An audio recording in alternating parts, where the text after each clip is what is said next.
What's up sports fans? Nandito na naman ako ngayon para i-update kayo sa latest sports news worldwide.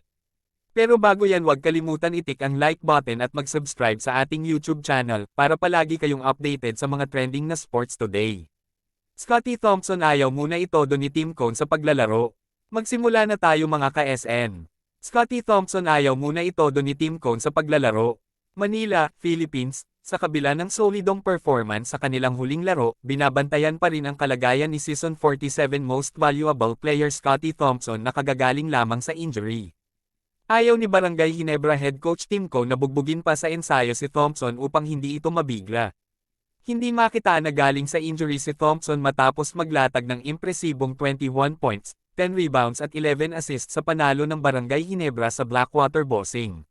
Ngunit nilinaw ni Cone na wala pa sa perpektong kondisyon si Thompson.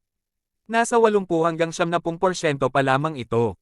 I think Scott is, in my opinion, he's playing about 80 hanggang 70% right now. He's not fully 100%. We have to be careful with him in practice, ani Cone. Matatanda ang nagpahinga si Thompson matapos magtamo ng back injury. We have to make sure we don't wear him out and let his back flare up again. We kind of handle him with kid glove, if you call 39 minutes kid glove. We're trying our best but he's just too important on what we do and how we do it, ani Cone. Masaya si Thompson na nakabalik na ito sa paglalaro. Nakakuha rin ito ng solidong suporta mula sa coaching staff at mga teammates nito gayon din sa mga therapists na nangangalaga sa kanyang kondisyon. Hanggang dito na lang mga ka-SN. Huwag kalimutan mag-comment sa ibaba mga ka-SN kung kayo ay may gusto sabihin. Mag-subscribe na mga ka-SN at sisiguraduhin kung updated kayo sa mga fresh na balita pagdating sa sports worldwide araw-araw.